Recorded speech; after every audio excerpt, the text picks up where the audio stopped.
ನಿಷ್ಠೆದಲ್ಲಿ ಅಲಸಿದ್ಯಾ ಅಷ್ಟ ಭಯದಿಂದ ಇದು ವಿಚಾರ ಹೌದು. ಕಾಳ ಭೈರವ ಪೂಜೆ ಮಾಡತಕ್ಕ ಕಾಳ ಭೈರವನಿಗೆ ಮಹಾನಮನ ಭಜನೆ ಮಾಡ್ತಾನೆ. ಮೂರನ್ನು ಕಡಿದರೆ ಬಿಟ್ಟರೆ ಪ್ರಪಂಚ ಸುಟ್ಟು ಭಸ್ಮಾಗಬಲ್ಲದು. ಶಿವನ ಕೂಡ ಶನೇ ಕೇಳಿದಾಕ್ಷಣ ಗವಿಲೆ ಹಿಡಿದು ಕೂತು ಬಿಡ್ತಾನೆ ಮಹಾರಾಜ. ಅಪ್ಪನ ಕಣ್ಣುಗಳಾದ ಕೆಂಗಣ್ಣಗಳು ಪ್ರಪಂಚವನ್ನೇ ನೋಡ್ತಾ ಇದ್ದಾರೆ. ರಾಜ ಜಡೆಯಾದ ಕೆಂಜಡೆ ಭೂಮಿನ ಗುಡಿಸುವಂತೆ ಕಪ್ಪು ಜಾತಿಯ ಗಾಣಿಗರ ಜಾತಿ ಹೋಲಿಸಿದ್ರೆ ರಾಜ ಗಾಣಿಗರೋನ ಕ್ಷತ್ರಿಯ ಗಾಣಿಗರ ಜಾತಿ ಹೋಲಿಸಿದ್ರಷ್ಟೇ. ಯಾಕಂದ್ರೆ ಗಾಣಿಗರು ರಸಭರಿತವಾದ ಬೀಜವನ್ನು ತೆಗೆದುಕೊಂಡು ಗಾಣದಲ್ಲಿ ಹಾಕಿ ಎಣ್ಣೆಯನ್ನು ಒಂದು ಕಡೆ ಮಾಡ್ಬಿಡ್ತಾರೆ. ಈ ಮಹಾನುಭಾವನು అంటే ಮನುಷ್ಯನ ಕೆಟ್ಟ ರಾಶಿಗೆ ನಿಜವಾಗ್ಲೂ ಬಂದ್ಬಿಟ್ರೆ ಮನುಷ್ಯರ ಹೃದಯವಂತ ರಕ್ತ ಮಾಂಸಗಳನ್ನೇ ಬೇರೆ ಬೇರೆ ಇಟ್ಟು ಆ ಮಾನವನನ್ನ ಯಾವ ಕೆಲಸಕ್ಕೆ ಬಾರದಂತೆ ಶನಿದ ಈ ಮಹಾನುಭಾವ ಸಾಮಾನ್ಯನಲ್ಲ. ಶನಿಗಳು ಮಾನವ ರಾಶಿ ಒಳನಾಗಿ ಬಂದಿದ್ದೆ ಆದ್ರೆ ಮನುಷ್ಯ ಎಂದೂ ಬಯಸದ ಎಂದೂ ತಿಳಿಯದ ಭಾಗ್ಯವನ್ನು ಕೊಟ್ಟು ಕಾಪಾಡ್ತಾನೆ ಶನಿದೇವರು. ಅದೇ ಶನಿದೇವರು ಮಾನವ ರಾಶಿ ಕುಲನಾಗಿ ಬಂದಿದ್ದೆ ಮನೆಗಳಲ್ಲಿ ಗಂಡ ಹೆಂಡತಿಲಿ ಜಗಳ, ಅಕ್ಕ ತಂಗಿದಲ್ಲಿ ಜಗಳ, ಬಂಧು ಬಾಂಧವರಲ್ಲಿ ಜಗಳ, ಇಂಟ್ರೆಸ್ಟ್ರಲ್ಲಿ ಜಗಳ, ಗಂಡ ಹೆಂಡತಿಯಲ್ಲಿ ಜಗಳ, ಅಪ್ಪ ಮಕ್ಕಳಲ್ಲಿ ಜಗಳ, ಜಗಳನೆ ತಂದಿಟ್ಟು ಜನನೇ ಹೋಗಲಾಡಿಸಿ ಜನಗಳಿಂದ ಈ ಮಹಾನುಭಾವ ಶನಿರಾಜ ಸಾಮಾನ್ಯ ಮಹಾರಾಜ. ಶನಿದೇವರು ಕಾಶ್ಯಪ ಗೋತ್ರಕ್ಕೆ ಸೇರಿದವರು. ಪೂಜಿಸುವಾಗ ಗ್ರಹಗಳಲ್ಲಿ ಪಶ್ಚಿಮ ಭಾಗದಲ್ಲಾದ್ರೂ ಪೂಜಿಸಿ, ಕಪ್ಪು ವಸ್ತ್ರವನ್ನಾದ್ರೂ ಇಟ್ಟು, ನವರತ್ನಗಳಲ್ಲಿ ನೀಲವನ್ನಾದ್ರೂ ಇಟ್ಟು, ಶಂಕುವನ್ನ ಧರಿಸಿ, ಮಕರ ಹಾಗೂ ಕುಂಭರಾಶಿಗೆ ಅಧಿಪತಿಯಾಗಿದ್ದಾರೆ. ಕಾಗಿಯನ್ನು ವಹನ್ನಾಗಿ ಮಾಡಿಕೊಂಡಿದ್ದಾರೆ. ಧಾನ್ಯವನ್ನು ಮಾಡಿ ಬನ್ನಿ ಪತ್ರೆಯನ್ನಾದ ಶನಿರಾಜನಿಗೆ ಇಟ್ಟು 8 ಮನೆಯಲ್ಲಿ ವಾಸವಾಗಿದ್ರೆ ಶನಿರಾಜ ಮನೆ ಮೇಲೆ ವಾಸವಾಗಿದ್ದಾರೆ. ಶನಿರಾಜನಿಗೆ 2 ಹೆಂಡತಿಯರು ನೀಲಾದೇವಿ ಹಾಗೂ ಜ್ಯೇಷ್ಠಾದೇವಿ ಎಂಬುದಾಗಿ 3 ಜನ ಮಕ್ಕಳು. ಶನಿರಾಜನಿಗೆ ಭಕ್ತಿಯಿಂದ ಇವತ್ತು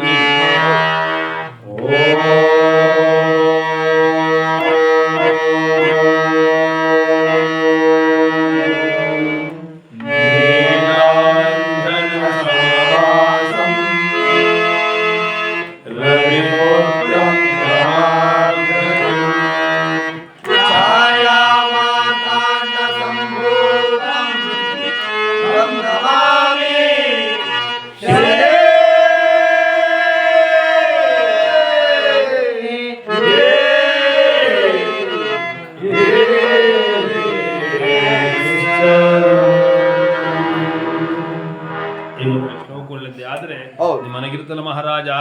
ಬಡತನ, ಅನಾರೋಗ್ಯ, ಬಂಧನಗಳು, ಕಷ್ಟಗಳು, ಕಾರ್ಪಣ್ಯಗಳನ್ನೆಲ್ಲ ದೂರ ಮಾಡ್ತಾನೆ ಶನಿರಾಜ. ನಮ್ಮದ ಮನೆಯಲ್ಲಿ ಸುಖ, ಶಾಂತಿ, ನೆಮ್ಮದಿ, ಆರೋಗ್ಯ ಇಷ್ಟಾಂತನ ಕೊಟ್ಟು ಕಾಪಾಡ್ತಾನೆ. ಒಂದೇ ಮಾತಾಡಬೇಕಾದ್ರೆ ತಿಳಿದ ಭಾಗ್ಯವನ್ನು ಕೊಟ್ಟು ಕಾಪಾಡ್ತಾನೆ ಸಾಗರ. ಶ್ರೇಷ್ಠನಾದ ಗ್ರಹ ಮಹಾರಾಜ ಮಹಾನುಭಾವ ಪಾಲಿಗೆ ಸಂಜೀವಿನಿ ಬಿಡದಂತೆ ಮಹಿಮೆ ಮಹಾರಾಜ ಎಂಬುದಾಗಿ ಆ ಬ್ರಾಹ್ಮಣ ಎಲ್ಲರೂ ಎದ್ದು ನಿಂತು ಎಲ್ಲರೂ ಎದುರು ವಿಕ್ರಮರಾಜ ಮುಂಭಾಗ ಹೇಳ್ತಾರೆ ಹೆದರಿ ಎಲ್ಲ ಹೇಳಿ ಪ್ರಗಳ ಹೇಳ್ತಾರನ್ನು ಹೇಳಿ ಎಲ್ಲರೂ ನೋಡ್ಬೋದು ಮಹಾರಾಜ. ಅಷ್ಟೇ ಅಲ್ಲ, ಶನಿರಾಜನ ಮಹಿಮೆ ಇನ್ನೂ ಇದೆ. ಈ ಬ್ರಾಹ್ಮಣ ಹೆದರಿ ಸ್ವಲ್ಪನೆಯನ್ನು ಕೂಡ ಹೇಳ್ತಾನೆ. ಎದ್ದು ನಿಂತು ಅಪಜನಿಸಿದಾಗ ಹುಟ್ಟಿದಾಗ ಏನಾಯ್ತು ನಿಮ್ಗೆ ತಿಳಿದಿಲ್ಲ ಅದನ್ನ ಹೇಳ್ಕೊತ ಕೇಳಿ ಮಹಾರಾಜ ಎಂಬುದಾಗಿ ಶನಿದೇವರ ಜನನಕಾದ ವಿಚಾರವನ್ನು ಬ್ರಾಹ್ಮಣತ್ವವನ್ನು ಅರಮನೆಯಲ್ಲಿ ಹೇಳಲು ಪ್ರಾರಂಭಪಟ್ಟಿದ್ದಾರೆ.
ಎನಿಸಿದಾಗ ಹೌದು. ಶನಿದೇವರು ತಂದೆ ಯಾರು? ಸೂರ್ಯದೇವ. ಅದು ನಿಜವಾದ ಹೆಂಡತಿ ಹೆಸರು ಸೈಗನಾದೇವಿ. ಸೈಗನಾದೇವಿ ನೆರಳೆ ಛಾಯೆಗರ್ವ ಸಂಜೂತ ಈ ಮಹಾನವ. ಹೌದಪ್ಪ. ಛಾಯಾಗರ್ಭದಲ್ಲಿ ಜನಿಸಿರ್ತಾರೆ. ಅಪ್ಪವ ಜನಿಸಿದ ವಿಚಾರ ಸೂರ್ಯದೇವನಿಗೆ ತಿಳಿಯಿತು. ಸೂರ್ಯದೇವ ಸಂತೋಷವಾಗಿ ಇದರ ಬಗ್ಗೆ ಪತ್ರ ಸಂತಾನವಾಗಿದೆ. ನಮ್ಮ ರಥವನ್ನು ಛಾಯಾದ ಮನೆ ಕಡೆ ಆಜ್ಞೆ ಮಾಡ್ತಾರೆ. ಪರಮಾತ್ಮನನ್ನ ದಾಸಿಯರು ಮೇಲುಳಿದು ಅರಮನೆಯ ಹೊರಾಂಗಣದಲ್ಲಿ ಚಿನ್ನದ ತೊಟ್ಟಿಲಲ್ಲಿ ನಮ್ಮ ಅಪ್ಪನನ್ನ ಬಳಸಿದ್ದಾರೆ. ರಥದಲ್ಲಿ ಸುರಿದು ಬರ್ತಾರೆ. ಮಗನನ್ನು ಬಾಗಿ ನೋಡ್ತಾ ಇದ್ದಾರೆ. ಭಲೆ ಭಲೆ ಭಲೆ ಸೂರ್ಯವಂಶವೇ ಸಾರ್ಥಕವಾಯಿತು. ಗಂಡು ಮಗ ಜನನವಾಗಿದೆ. ಭಲೆ ಕುಮಾರ ಭಲೆ. ಸಂತೋಷನ ಬರ್ತಾನೆ. ಸಂತೋಷನ ಮನವಿನಲ್ಲಿ ತನ್ನ ಎದೆಯಲ್ಲಿ ಸ್ವಲ್ಪ ಕಲ್ಲುಂಟು ಮಾಡ್ಕೊಂತ ರೂಪಿ ಮೂಲಕ ಬೆಳಕನ್ನು ಕೊಡ್ತಾ ತಳ ನನ್ನ ಬಾಲಕ ಶನಿ ಕಪ್ಪುಗಿದಾವಲ್ಲ ಆಚಿಕೆ ಕಪ್ಪಗಿದ್ದ ನನ್ನ ಮಗ ನಾಚಿಕೆ ಸೂರ್ಯನಾದ ನಾನು ಮೂಲಕ್ಕೆ ಬೆಳಕನ್ನು ಕೊಡ್ತಾ ತಳ ತಳ ನಾವು ಉದರದಲ್ಲಿ ಕಪ್ಪು ರೂಪ ಬಾಲಕ ಛೇ ಆಚಿಕೆ ಇಲ್ಲದ ಸೂರ್ಯದೇವ ಆ ಮನಸ್ಸಲ್ಲೊಂದುಕೊಂಡು ವಿಚಾರವಾಗಿದ್ದಾಗ ನಮ್ಮಪ್ಪನಿಗೆ ತಿಳಿದಿಲ್ಲವೇ ಈ ಮಹಾನುಭಾವ ತ್ರಿಕಾಲಜ್ಞಾನಿ ತಿಳಿದಿಲ್ಲವೇ ನಾನು ಹೇಗೆ ಜನಿಸಿದ್ದೀನಿ, ನನ್ನ ಕಲ್ಯಾಣವೇನು, ನನ್ನ ಕಾರ್ಯವೇನು ಒಂದು ಹುರಿದೆ. ಕಪ್ಪು ರೂಪ ನೋಡಿ ನನ್ನ ತಂದೆಯವರು ನನ್ನ ತಂದೆಯವರೇನು ನಡ್ಕಂತಿರ್ಬೇಕಾದ್ರೆ ನನ್ನ ಕೊನೆಗೆ ಬಿಟ್ಟವರ ಇಲ್ಲ ಇಲ್ಲ ಇಲ್ಲ. ಇದೇ ಒಳ್ಳೆಯ ಸಮಯ ಅಂತ ನಮ್ಮಪ್ಪ ಮಗುವಾಗಿದ್ದಾಗ ದೃಷ್ಟಿ ಬಿಟ್ಟಿದ್ರೆ ತನ್ನ ತಂದೆಯ ಬಿಟ್ಟರ ದೃಷ್ಟಿಯನ್ನು ರಥದ ಕಡೆ ಬಿಟ್ಟಾಕಿನ ಹೇಳುವುದ ಕಣಿಗಳ ಕಾಣದಂತೆ ಆಗಿ ರಥ ನಿಂತಲ್ಲಿ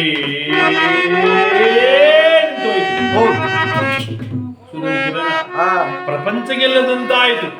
ಪ್ರಪಂಚವೇ ಅಲ್ಲೂ ಅಪ್ಪ ದೃಷ್ಟಿ ಬಿಟ್ಟರೆ ಸಾರದ ಕಡೆ ಸಾರದ ಕೈಗಳು ಎಡವನ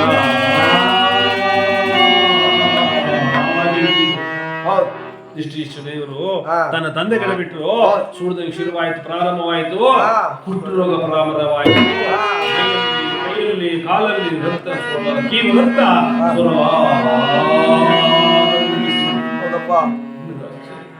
ನನ್ನ ಮಗನ ನೋಡಬೇಕು ಬಂದೆ. ನೋಡಿದ ಮಗನನ್ನ ಸಂತೋಷನಾದ ಬಟ್ಟೆ ಒಟ್ಟಿಗೆ ನಾ ಗುರಿಯಾದನಲ್ಲಿ ಹೇಗಾಯ್ತು ಇರ್ತಾನೆ. ಯೋಗ ದೃಷ್ಟಿ ನೋಡಿದಾಗ ಇದೆಲ್ಲ ಶನಿಯ ಹೌದು, ಇದೆಲ್ಲ ಕಲಿಪುರುಷನ ಮಹಿಮೆ, ಇದೆಲ್ಲ ಶನಿರಾಜನ ಲೀಲೆ ಎಂದು ಸೂರ್ಯದೇವನಿಗೆ ತಿಳಿತು. ಹೌದು, ಸುಳಿದಕ್ಕೆ ಶನಿರಾಜ ನಿನ್ನ ಮಹಿಮೆಯನ್ನ ನಾ ಹರಿಯದೆ ಕಪ್ಪು ರೂಪವನ್ನು ಮನಸ್ಸಿಗೆ ಬಂದ ನಡ್ಕೊಂಡ್ಬಿಟ್ಟಪ್ಪ. ತಿಳಿದಾಯ್ತು ಶನಿ ರಾಜ ನಿಮಗೆ ಹೇಗೆ ಜನಿಸಿದ ಅರ್ಥ ಮಾಡಿಕೊಳ್ಳೋ ತಿಳಿದಿನಲ್ಲ ರಾಜ, ನನ್ನ ತಪ್ಪು, ತಂದೆಯಾದ ನನ್ನ ತಪ್ಪು, ಕ್ಷಮಿಸಯ್ಯ ಶನಿ ರಾಜ, ಕ್ಷಮಿಸಿ ಈ ತಂದೆಯಾದ ನನ್ನನ್ನು ಕ್ಷಮಿಸಿ ಕಾಪಾಡಿ ಬಂದ ಕ್ಷಮೆ ಶನಿ ರಾಜ. ಕ್ಷಮಜೀವಿ ಮನುಷ್ಯ ಗುಣಂ ಮನುಷ್ಯಾಭರಣಂ ಗುಣಂ ಗುಣಾಭರಣಂ ಜ್ಞಾನಂ ಜ್ಞಾನಾಭರಣಂ ಕ್ಷಮಂ ಅಂತ ಹೇಳ್ತಾರೆ. ಕ್ಷಮೆ ಇರ್ಬೇಕು ಮನುಷ್ಯನಿಗೆ. ಶನಿರಾಜ ಕ್ಷಮಿಸ್ತಾರಲ್ಲ, ಕ್ಷಮಿಸಿದಾಗ ಶನಿರಾಜ ದೃಷ್ಟಿಗೆ ಯಥಾಪ್ರಕಾರ ಹಿಂದಕ್ಕೆ ತೆಗೆದುಕೊಂತಾರೆ. ತೆಗೆದುಕೊಂಡು ಆ ಕ್ಷಣ ಹೇಳ ಪದಗಳು ಯಥಾಪ್ರಕಾರ ಸಾರ್ಥಿಕೆಗಳು ದಿಟ್ಟನೆ ತಂದೆಯಾದ ಸೂರ್ಯದಲ್ಲಿ ಕುಷ್ಠರೋಗ ಸುಂದರವಾದ ಹುಟ್ಟಿದಾಗ ತಂದೆಯವರಿಗೆ ಬಿಟ್ಟು ನಮ್ಮ ಭಾರತದ ಕಟ್ಟೆಗಳಿಗೆ ಮಾಡದನೆ ಕಲಿಗರು ನಮ್ಮಂತ ನರಪುಣ್ಯಗಳಿಗೆ ಬಿಟ್ಟವನ ಮಹಾರಾಜ ಶ್ರೇಷ್ಠನಾದ ಗ್ರಹ ಈ ಮಹಾನುಭಾವ, ತುಟ್ಟನಾದ ಗ್ರಹ, ನಂಬಿದವರಿಗೆ ಅಭಯನು ಕೊಟ್ಟ ರಾಜ ಮನುಷ್ಯನ ಕಾಲದ ಎರಡೇ ಕಾರಣಕ್ಕೆ, ಒಂದು ಅಹಂಕಾರ ನಿಲ್ಲಿಸಬೇಕು ಅಂತ, ಇನ್ನು ಸತ್ಯಕ್ಕೆ ಪರೀಕ್ಷೆಗೋಸ್ಕರ ಮನುಷ್ಯನ ಕಾಡುವುದು. ಅದಕ್ಕೆ ಮಹಾರಾಜ ಹೇಳ್ತಿರೋದು ಶ್ರೇಷ್ಠನಾದ ಗ್ರಹ ಒಣಗಿದ ಮರವನ್ನು ಛೇದಿಸಬಲ್ಲ ಈ ಮಹಾನುಭಾವ ಶ್ರೇಷ್ಠನಾದ ಗ್ರಹ ಶನಿದೇವರು ಆರಾಧಿಸು ಪೂಜಿಸು. ನಮ್ಮಪ್ಪನ ಹೊಲವೇ ನಿನ್ನ ಬರ್ತಕ್ಕ ಮಹಾರಾಜ ಕಲಿಗಾಲದಲ್ಲಿ ನಮ್ಮಪ್ಪನ ಮಹಾರಾಜ ವಿಕ್ರಮರಾಜನ ಮುಂಭಾಗದಲ್ಲಿ ಅವನು ಎದ್ದು ನಿಂತು ವಿಕ್ರಮರಾಜನ ಮುಂಭಾಗದ ಸಾರಿ ವಿಕ್ರಮರಾಜ 8 ಜನರಿಗೆ ಎದ್ದು ನಿಂತು ಒಂದನೇ ಸಲ್ಲಿಸಿದ್ದ, ಎಲ್ಲ ಪ್ರಾರ್ಥನೆ ಕೂಡ ಮಾಡಿದ್ದ. ಈಗ ಮಹಾರಾಜ ವಿಕ್ರಮರಾಜನ ರತ್ನ ಸಿಂಹಾಸನ ಶನಿರಾಜನ ಬಗ್ಗೆ ಒಂದಿನ ಬಿಟ್ಟು ಶನಿರಾಜನ ಬಗ್ಗೆ ಬ್ರಾಹ್ಮಣರು ಕೂಡ ವಿರುದ್ಧವಾಗಿ ಒಂದು ಮಾತನ್ನು ಕೇಳ್ತಾ ಇದ್ದಾರೆ.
ಭಕ್ತರಾದ ಆರಾಧಿಸಿರಿ, ವಂದಿಸಿರಿ. ಶನಿರಾಜನ ಶ್ರೇಷ್ಠನಾದ ಹಾಗೆ ಹೊಗಳ್ತಾ ಇದ್ದಾನೆ. ಹೌದು. ಬ್ರಾಹ್ಮಣ ತಮರೇ, ಹೌದು, ನಿಮಗೇನು ಭಯ? ಶನಿರಾಜನ ಹೊಗಳದೆ ಹೋದ್ರೆ ನಮ್ಮನ್ನು ಕಟ್ಟಿ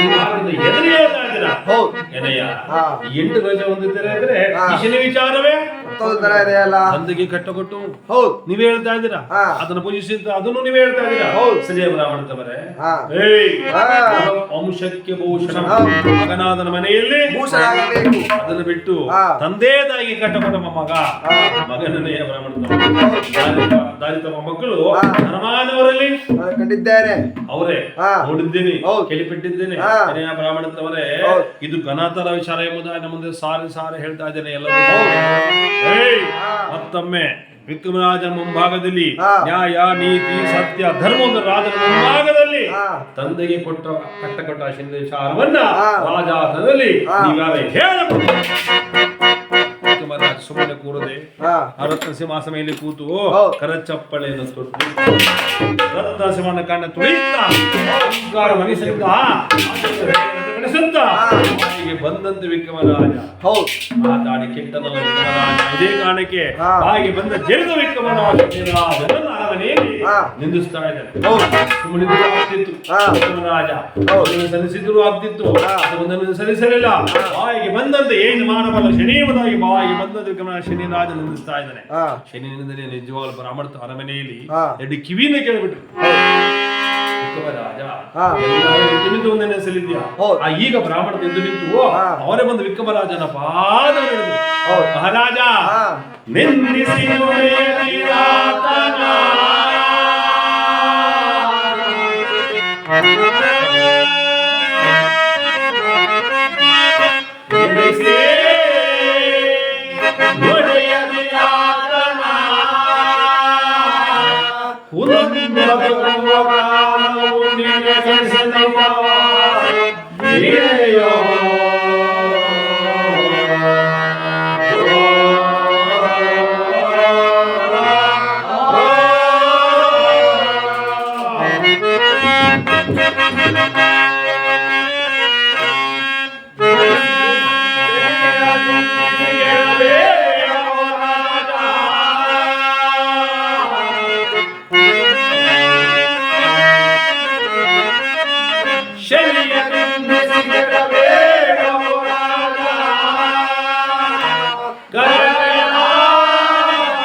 ಒಂದನ್ನು ಸಲ್ಲಿಸಿದ್ಯಾ ಶನಿನ ಜರಿದು ಕೆಡಬೇಡ, ಕೆಟ್ಟ ನಿನ್ನ ಕಾಡು ಪಾಲಿಸಲಿ, ನಾನು ಕಟ್ಟೆಗೆ ನೀನು ಗುರಿಯಾಗಬೇಡ ಮಹಾರಾಜ. ಕೇಳು ಈ ಬ್ರಾಹ್ಮಣನ ಮಾತನ್ನ ಸುಮ್ಮನೆ ಹೇಳಲಾದ ಮಹಾರಾಜ. ನಿಜವಾದ ಸಾಮಾನ್ಯಲ್ಲ ಶನಿರಾಜನೇ, ಕಲಿಪುರುಷ ಎನ್ನದು ಬೇಡ ಮಹಾರಾಜ. ಶನಿರಾಜ ಬೇಡವಾದದ್ದೇ ಅಹಂಕಾರ, ನೀನು ಅದನ್ನೇ ಮಾಡ್ತಾ ಇದೆಯಾ ಮಹಾರಾಜ. ಬೇಡ ಅಹಂಕಾರ ಬಡಬಡ. ಕೇಳು ಈ ಬ್ರಾಹ್ಮಣನ ಮಾತನ್ನ. ತಂದೆಗೆ ಕಷ್ಟ ಕೊಟ್ಟದ್ದು ಹರಿದು ಜರಿ ಅದಕ್ಕೆ ಅರ್ಥ ಆಗುತ್ತೆ. ಅದೇ ಹರಿದು ಜರಿತಿ ಅದೆಯಲ್ಲ, ಇದು ನಿನ್ನ ತಪ್ಪು. ಬೇಡ ಮಹಾರಾಜ, ಬೇಡವೋ ವಿಕ್ರಮರಾಜ. ಕೇಳು ಈ ಬ್ರಾಹ್ಮಣನ ಮಾತನಾದ ವಿಕ್ರಮರಾಜನ ಪಾದವನ್ನು ಬ್ರಾಹ್ಮಣದ ಮನೆಯಲ್ಲಿ ಹಿಡಿದು ಬೇಡ್ತಾ ಇದ್ದಾರೆ. ವಿಕ್ರಮರಾಜನಿಗೆ ಅಷ್ಟಮದಗಳು: ಅನ್ನಮದ, ಯೌವನ ಮದ, ಸ್ತ್ರೀಮದ, ಹಣಮದ, ದುರಾಂಕಾರ, ರತ್ನಸಿಂಹ ದುರಾಂಕಾರ, ಲೋಹ ಮದಗಳಿಂದ ವಿಕ್ರಮರಾಜ ಬಾಯಿಗೆ ಬಂದಂತೆ ಶನಿರಾಜ ಸುಮ್ಮನೆ ಜರಿತಾ ಇದ್ದಾರೆ. ಏಕೆ ನಿಲ್ತಾ ಇದ್ದಾರೆ?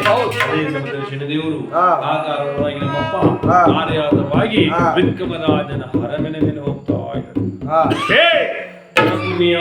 ರಾಜನ ಬಾಗಿ ಬಂದ ಜಯದಾದನವ ಇಡಲಿ ನಿಗದಿಸಿ ಬಿಡಲೇಬೇಕು ಕ್ಷೇತ್ರ ಆದ ನಂತರ ಕ್ಷೇತ್ರ ಅಂತ ದಿಕ್ಪಾಲಕರಿಗೆ ಸೂರ್ಯ ಚಂದ್ರಾದಲ್ಲಿ ನಮ್ಮಲ್ಲಿ ಸಾಕ್ಷಿಯಾಗಿರ್ತಾರೆ.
ಸಾಕ್ಷಿಯಾಗಿಟ್ಟು ನರುಕು ನಿದುಕವರಾಜನ ಜರಿದಾದನ ಮಾಳವ ದೇಶದ ರಾಜ ಉಜ್ಜಯಿನಿ ನಗರ ಅರಸು ದೈವ ಶಕ್ತಿ ನಿಲ್ಲಿಸುವ ಸೊಕ್ಕಾಯಿತು ಮಹಾರಾಜ.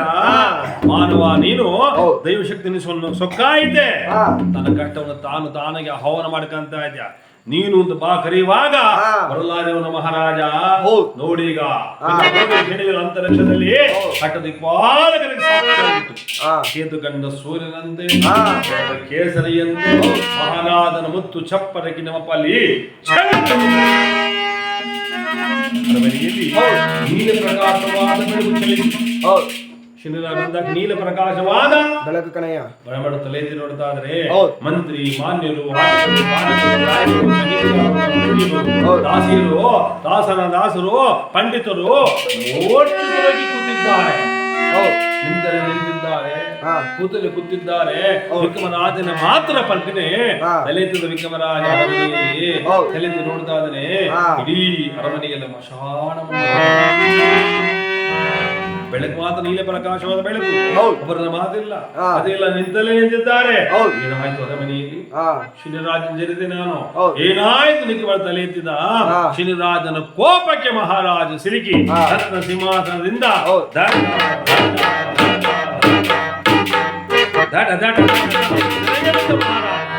ಕೆಳಗೆ ಬಿದ್ದು ತಲಿತು ನೋಡ್ತಾ ಇದ್ದಾನೆ. ಏನಾಗಿದೆ ಮಹಾರಾಜನ ಚಂದ್ರಾಯುಧ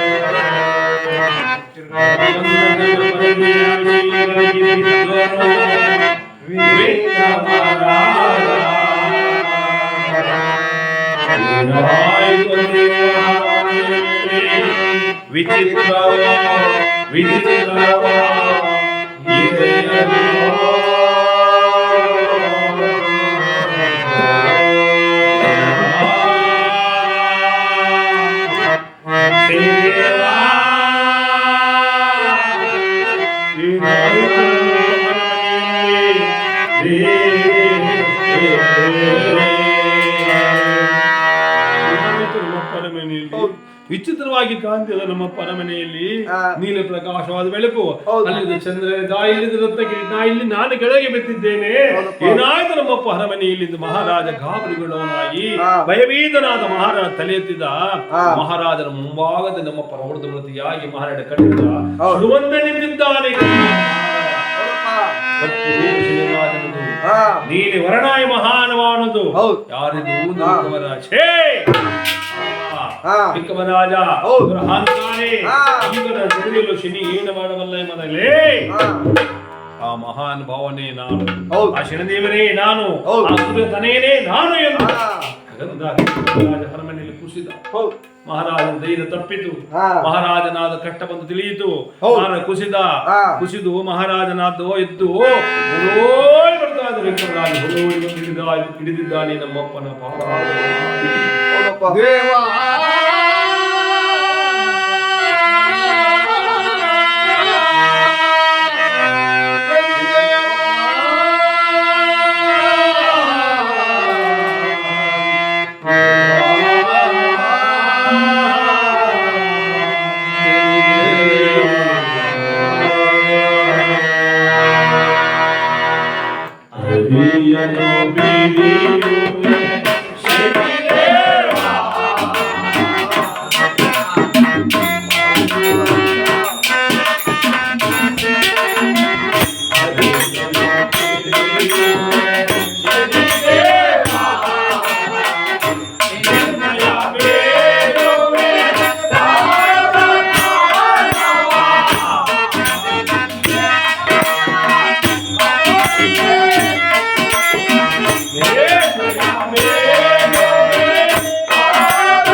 ಹೌದು ಕರುಣಾ ಸಾಗರ ಹಾ ಹೇ ಭಕ್ತವತ್ಸಲ ಹೌದಪ್ಪ.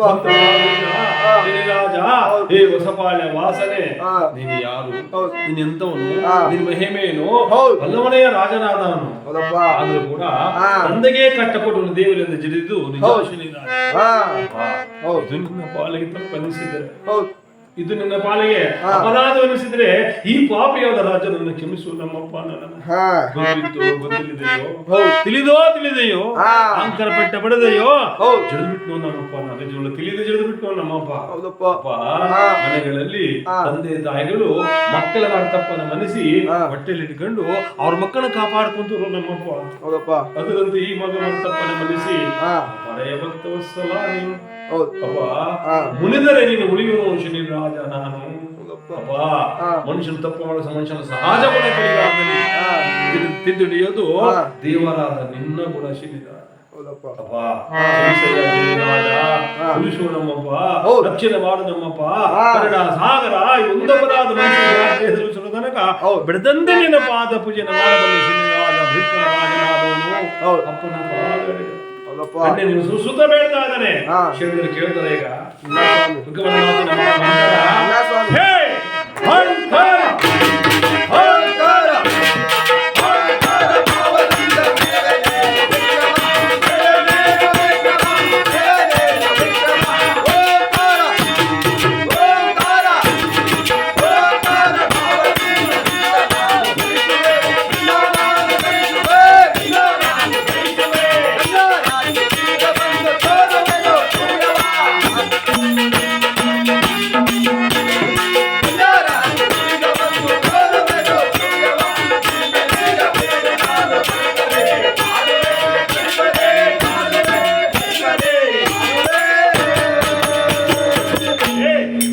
ಹೌದು ಹಾ ಆಂಗನ ಪಡೆದಿರಿದಿನ ಮಹಾರಾಜ ನನ್ನಲ್ಲಿ ಹೌದು. ಮಹಾರಾಜ ಹಾ. ಆಂಗನ ಫಲ ನಿನಗೆ ಗೊತ್ತಿದ್ದೀನ ಮಹಾರಾಜ ಹೌದು. ಬ್ರಾಹ್ಮಣನ ಮಾತನ್ನ ಕೇಳಿದ ಜನಿದೆ ಹಾ. ಆಂಗನ ಬೆಟ್ಟೆ ಹೌದು. ಈಗ ಬ್ರಾಹ್ಮಣನ ಈಗ ಹಾ.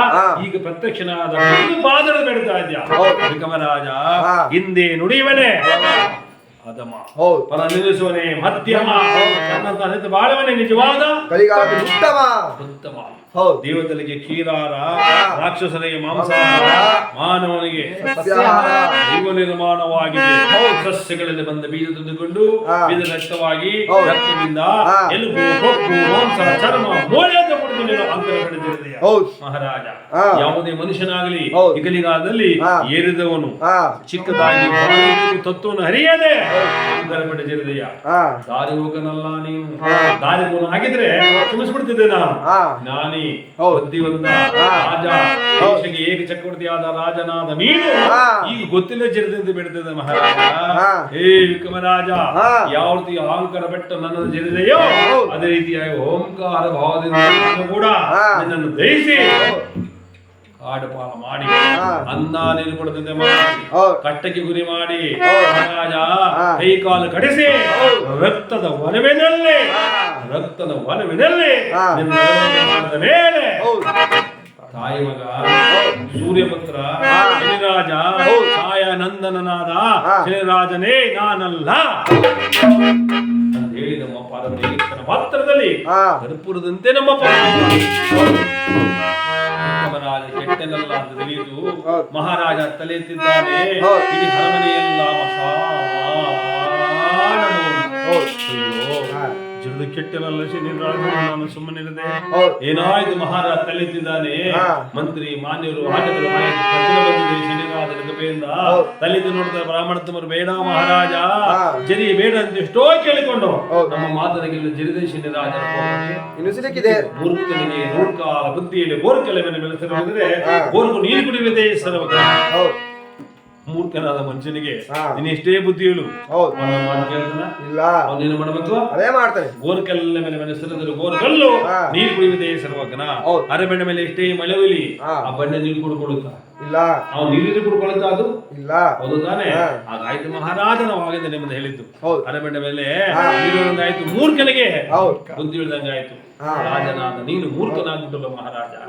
ಆಗ್ಲೇ ನಮ್ಮ ಮಾತನ್ನ ಕೇಳ್ತೆ, ಹೌದು. ಕೇಳದೆ ಕೆಟ್ಟೆ, ಹಾ. ಈಗಲಾದ ನಮ್ಮ ಮಾತನ್ನ ಕೇಳ್ತೀಯಾ? ಹೌದು. ಯಾಕೆ ಅಂದ್ರೆ ಹಾ. ಈ ಮಹಾನುಭಾವ ಸಾಮಾನ್ಯನಲ್ಲ. ಹೌದು. ಹೇಳಿದ ಮಾತಿಗೆ ತಪ್ಪೋನು ಅಲ್ಲ. ನಿನ್ನ ರಾಜನ ಕ್ಷಮೆ ಇದೆ. ಹಾ. ಆಗ ಮಹಾರಾಜ ಹಾ. ನಿಜವಾದ ಶನಿದೇವರನ್ನು ಕರಿಗಲ್ಲ ಮನುಷ್ಯ ಶಾಂತಿಗೆ ತರಬಹುದು ಹಣದಿಂದ, ಸಾಧ್ಯವಿಲ್ಲ, ಅಹಂಕಾರದಿಂದ, ಸಾಧ್ಯವಿಲ್ಲ, ಯೌವನದಿಂದ ಸಾಧ್ಯವೇ ಇಲ್ಲ. ಈ ಶನಿ ರಾಜನ ಶಾಂತಿ ಇರಬೇಕಾದ್ರೆ, ಹೌದು. ಶಾಂತಿ ಇರಬೇಕಾದ್ರೆ ಹೌದು. ಎಲ್ಲರಿಗೂ ಇರುವುದು ಒಂದೇ ಒಂದು ಮಾರ್ಗ ಕಲಿಗಾಲದಲ್ಲಿ, ಹೌದು, ಅದೇ ಮಹಾರಾಜ. ಭಕ್ತಿ ಮಾರ್ಗ.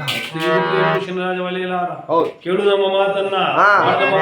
ವಿಕ್ರಮರಾಜ ಮಾಡು, ಹೇಳೋ ಮಾಡೋ, ಹೌದು. ಅಪ್ಪನ ಭಜನೆ ಶಾಂತಿಗೆ ತಾರೋ ಪೂಜೆ ಮಾಡಿ ಎಂಬ ಶಾಂತಿಗೆ ತರುವ ಪೂಜಾ ವಿಧಾನವನ್ನು ಬ್ರಾಹ್ಮಣ ಆದಮೇಲೆ ವಿಕ್ರಮರಾಜ ಹೇಳಲು ಆರಂಭ ಪಟ್ಟಿದ್ದಾರೆ.